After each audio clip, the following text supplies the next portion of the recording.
कांग्रेस फिर एक बार एक अभियान के साथ मैदान में उतरने को तैयार है। इस बार अभियान है हस्ताक्षर का। हस्ताक्षर कि आप वोट चोरी के आरोपों से सहमत हैं। इसके लिए जमीन पर उतरना होगा, संगठन को एकजुट रखना होगा, लोगों को समझाना होगा और साइन यानी दस्तखत लेने होंगे। दस्तखत सिर्फ कार्यकर्ताओं के नहीं, आम लोगों के भी। कुल मिलाकर ये मुद्दे और कांग्रेस के संगठन दोनों का लिटमस टेस्ट रहने वाला है। नमस्कार, आप देख रहे हैं प्राइम डिबेट। आपके साथ मैं हूं स्वप्निल। बिहार से उठे घमासान का नेक्स्ट स्टॉप है राजस्थान। यहां भजनलाल सरकार है जिनका लिटमस टेस्ट होगा आने वाले निकाय और पंचायत चुनाव में। ऐसी स्थिति में कांग्रेस अपने अभियान को और एंटी इनकम्बेंसी को श्रेय देगी, पर ऐसा नहीं हुआ तो क्या? आज इसी पर चर्चा करेंगे। मेरे साथ जो गेस्ट जुड़ रहे हैं आपको इंट्रोड्यूस करवा देता हूं। बीजेपी की ओर से सुरेश गर्ग मेरे साथ हैं, कांग्रेस की ओर से प्रतीक सिंह मेरे साथ जुड़ेंगे। हेमंत भाई गोयल राजनीतिक विश्लेषक है। मैं आप सभी का स्वागत कर रहा हूं समाचार प्लस पर। हेमंत भाई, मैं आपसे शुरुआत कर रहा हूं। देखिए, मुझे नहीं पता कि आपके साथ ये हो रहा है या नहीं हो रहा है, लेकिन बहुत से लोग मुझे भी फोन करते हैं और ये जानने की समझने की कोशिश करते हैं कि ये वोट चोरी के आरोपों में कितना दम है, या ये वोट चोरी है क्या। मतलब यहां तक तो कांग्रेस सफल रही है कि लोगों के दिमाग में शक का कीड़ा, एक बीज तो डाल दिया है। देखिए स्वप्निल जी, एक रईस बाप का बेटा किसी स्कूल में पढ़ता है, स्कूल में जाता नहीं है, क्लास बंक करता है, स्कूल टाइम में वो पिकनिक देखने जाता है, पिक्चर देखने जाता है, अपने साथी बच्चों से लड़ाई लड़ता है, स्टाफ की शिकायत प्रिंसिपल से करता है, प्रिंसिपल की शिकायत घर पेरेंट्स से करता है, पेरेंट्स पीटीएम में आते नहीं है, और जब बच्चा फेल हो जाता है तो वो स्कूल वालों पर आरोप लगाता है कि वो मेरे से पैसे मांग रहे थे, मैंने पैसे नहीं दिए तो वो मुझे फेल कर दिया। मैं ये बात इसलिए आपसे कह रहा हूं कि देखिए, आज राहुल की लीडरशिप में पूरी कांग्रेस चल रही है। आज सोनिया गांधी तो बिल्कुल नेपथ्य में है, प्रियंका गांधी भी उनके साथ है, लेकिन अब राहुल का आप देखिए कितनी सीरियसनेस है, राहुल गांधी कितनी सीरियस हैं, आपको इससे पता लग जाएगा कि अब लोग उनको एलओपी की जगह, मतलब लीडर ऑफ अपोजिशन की जगह उनको लीडर ऑफ पर्यटन कहने लगे। अब देश में उपराष्ट्रपति का चुनाव होने जा रहा था और आप विदेश भाग जाते हैं। क्या आप बिहार यात्रा से, वहां की धूल से, वहां की धूप से इतने परेशान हो गए कि आपको तुरंत आपको रेस्ट लेने की जरूरत पड़ गई, आपको विदेश भागना पड़ा? आप देखिए क्रॉस वोटिंग इनके हो जाती है, 15 वोट बीजेपी को एनडीए को मिलते हैं। ये क्या हो रहा है? अब आप देखिए राजस्थान की आप बात कर लें। राजस्थान में अरे भाई, आपने 5 साल पूरे निकाल दिए और अब जाके गोविंद सिंह डोटासरा ने 10 लाख पदाधिकारियों की फौज खड़ी कर दी। आपने विधानसभा चुनाव निकाल दिया, आपने लोकसभा चुनाव निकाल दिए। आपके तो 34 विधानसभा क्षेत्रों में आप बीएलए नियुक्त नहीं कर पाते हैं, और उन 34 विधानसभा क्षेत्रों में 5 पूर्व मंत्री आते हैं, एक सांसद आता है और 8 विधायक आते हैं। आप डीएलए तक नियुक्त नहीं कर पाते। नहीं, लेकिन हेमंत भाई प्रॉब्लम यह है कि देखिए, आजकल की जो पॉलिटिक्स है, या खासकर पिछले 8 साल की जो पॉलिटिक्स रही है, वो नैरेटिव बेस्ड रही है। अगर नैरेटिव चल गया तो वारे न्यारे हो जाते हैं।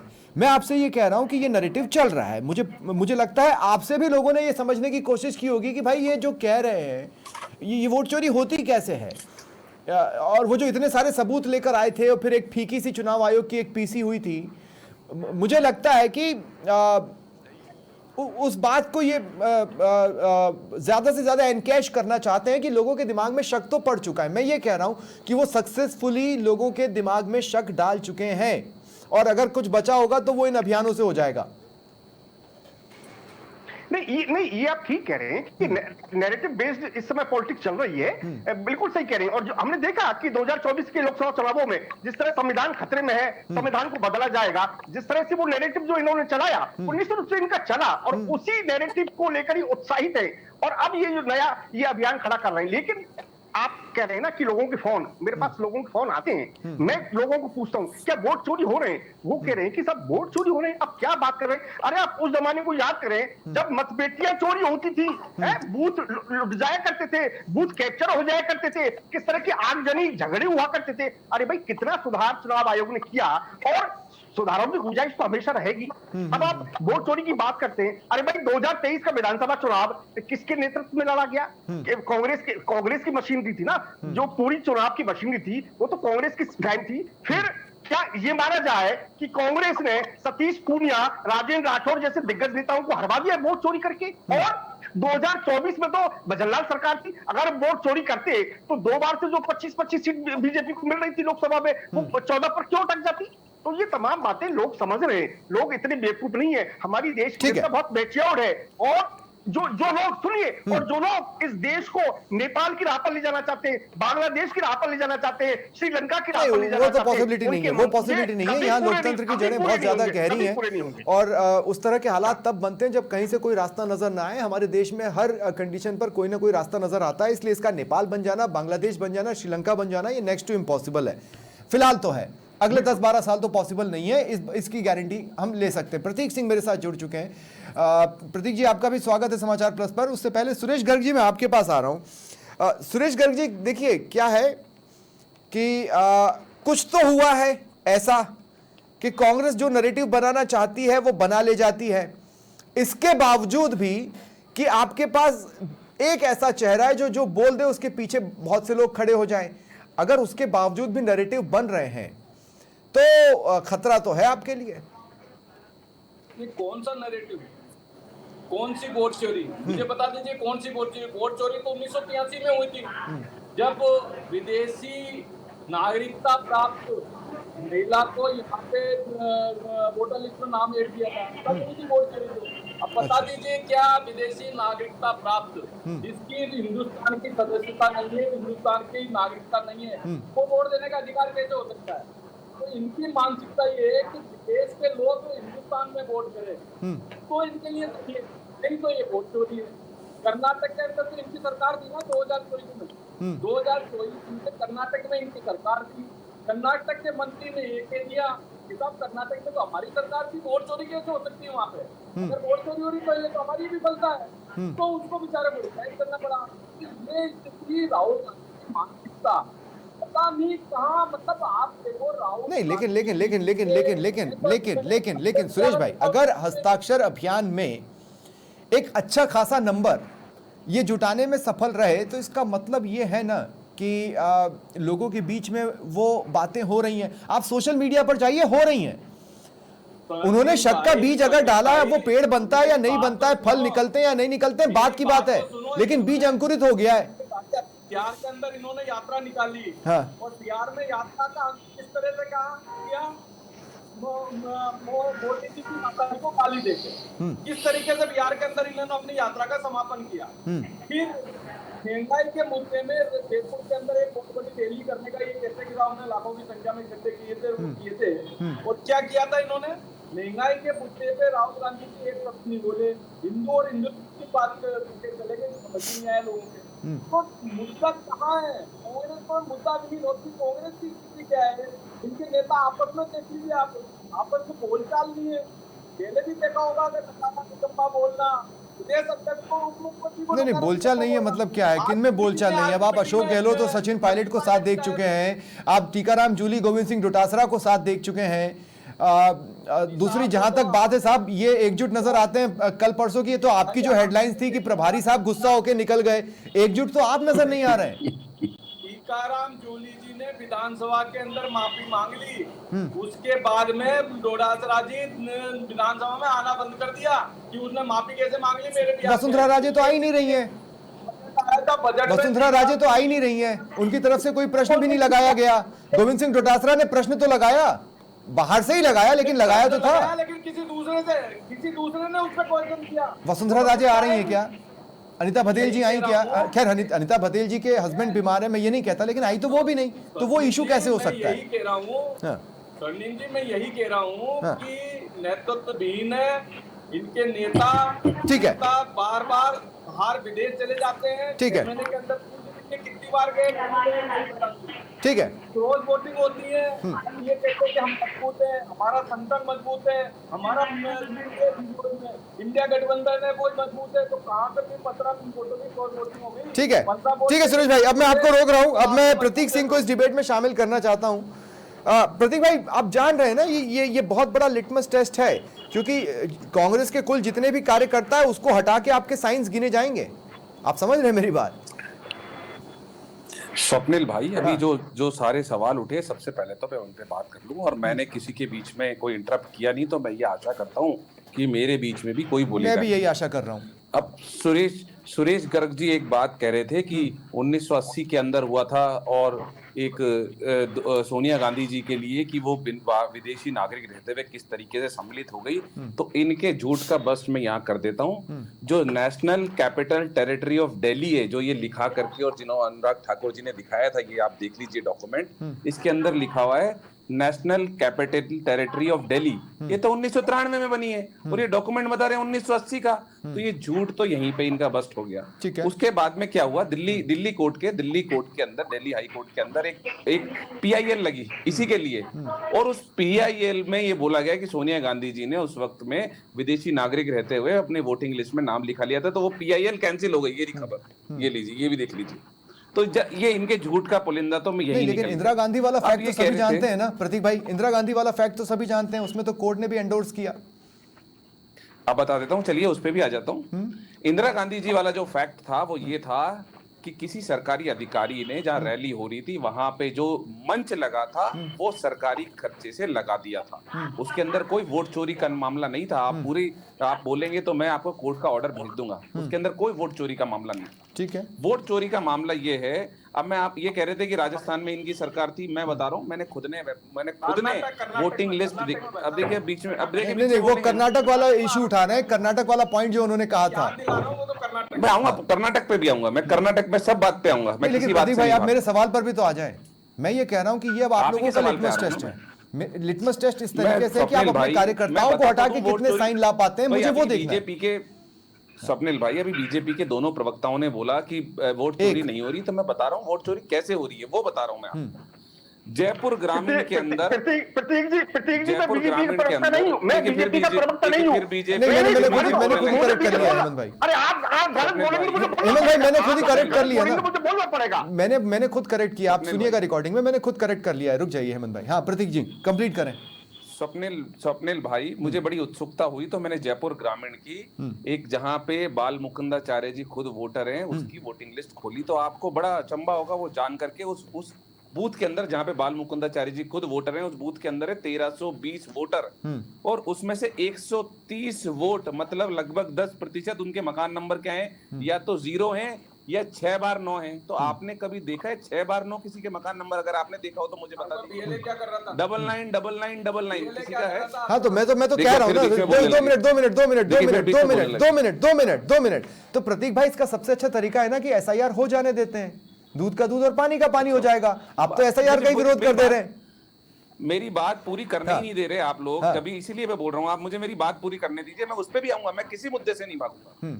कोटा लोकसभा क्षेत्र के पीपलदा विधानसभा के अंदर बूथ संख्या 9 है, उसके अंदर टोटल वोटर है 538। ठीक है। उसके अंदर 90 वोटर एक ही मकान नंबर इसीलिए SIR जरूरी है ना प्रतीक भाई, इसीलिए तो SIR जरूरी है।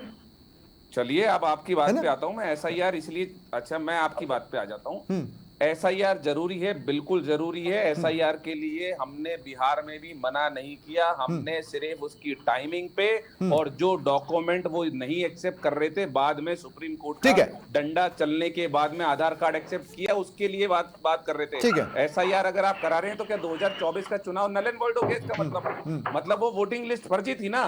अगर आप SIR करा रहे हैं तो मतलब ठीक है प्रतीक भाई, आगे आपका पॉइंट भी आ गया। नहीं आपका पॉइंट भी आ गया, लेकिन मैं अभी भी ये कह रहा हूं कि मैंने ये कहा था कि कार्यकर्ताओं से इतर भी तो ये लिटमस टेस्ट होगा ना प्रतीक भाई। मैं एक बार हेमंत भाई गोयल आपके पास आ रहा हूं।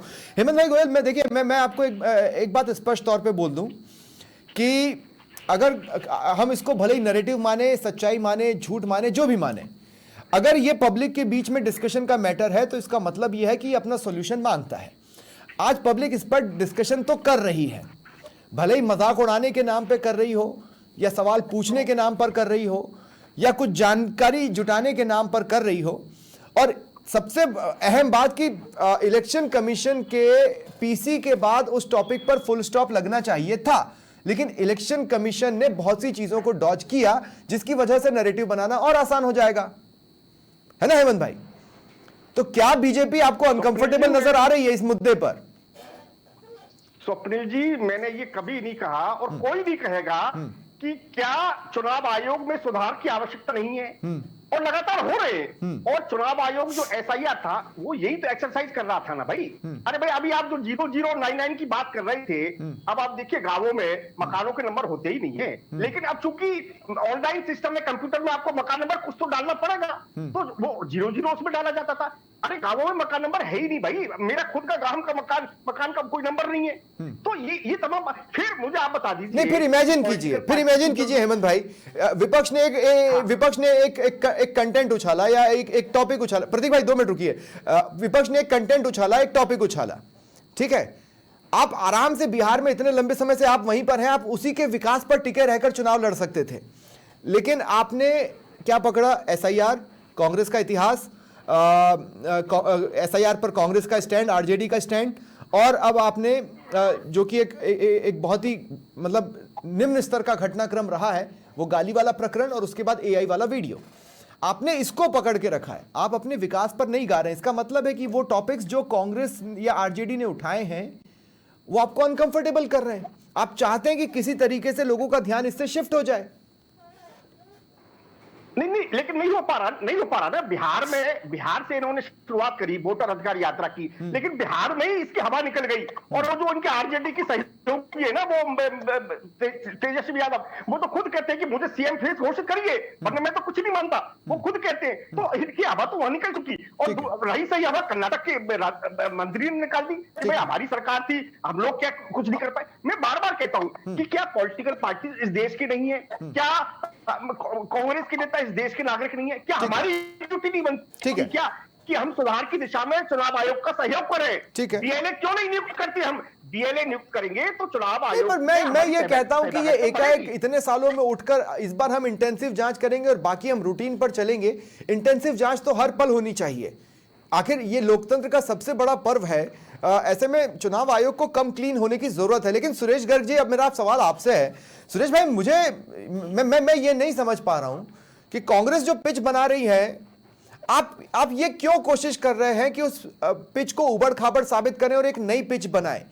क्या कांग्रेस की बनाई पिच आपको बल्लेबाजी करने में अनकंफर्टेबल महसूस करा रही है? क्योंकि आपने सारे नैरेटिव का एंटी नैरेटिव खड़ा करने की कोशिश नहीं की, आपने सारे नैरेटिव पर टॉपिक ही चेंज करने की कोशिश की अब तक। सुरेश भाई,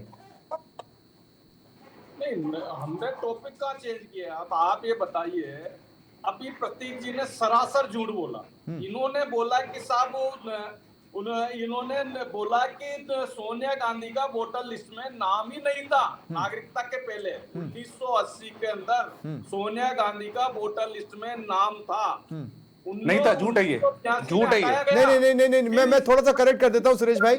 सुरेश भाई, एक्चुअली प्रतीक सिंह ये सवाल उठा रहे हैं कि जो डॉक्यूमेंट जारी हुआ है, उस डॉक्यूमेंट को जारी करने वाली संस्था 90 के दशक के बाद बनी, तो वो 80 में कागज कैसे जारी कर रही थी? ठीक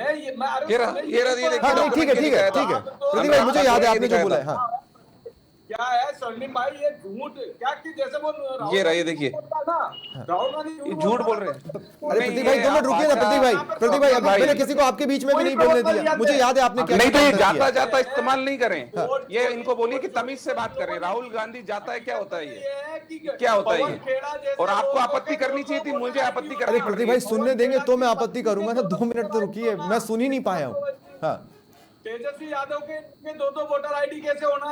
ये है वोट चोरी। तो कर्नाटक के अंदर आपने सरकार दी नहीं, पर आपके भी तो नेताओं के 2 वोटर आईडीज निकाल लिए गए हैं। देखिए, जैसे ही पता लगा सरेंडर कर दिया था। लेकिन तो आपको ऐसा क्यों लगता है कि आरजेडी ने सरेंडर नहीं किया होगा? मुझे बता दीजिए। तो ये इनकी देखिए क्या है कि आज सुरेश भाई देखिए, टॉपिक ये नहीं है। सुरेश भाई, सवाल ये नहीं है। सुरेश भाई, ये है, सुरेश भाई मैं ये कह रहा हूं कि बिहार में इतने समय के बाद आप लोगों को जंगल राज याद दिलाना चाहते हैं, दिला दीजिए। लेकिन अपने विकास पर वोट मांगने की जगह आप कांग्रेस का एआई वाला वीडियो, वो गाली वाला प्रकरण, तो खैर मैं पहले ही कह चुका हूं बहुत निंदनीय है, मैं उस पर जाना नहीं चाहता। वो और दूसरे टॉपिक्स को आप पकड़ रहे हैं। और केरल में कैसे किया? B4 बीडी B4 क्या किया था केरल के अंदर? केरल के अंदर B4 बीडी B4 कांग्रेस किस तरीके से केरल में बिहार का अपमान कर रही है। तो ये इनकी मानसिकता साहब, इनकी मानसिकता बहुत निम्न स्तर तक जा चुकी है, इनकी मानसिकता। ठीक है प्रतीक भाई, ठीक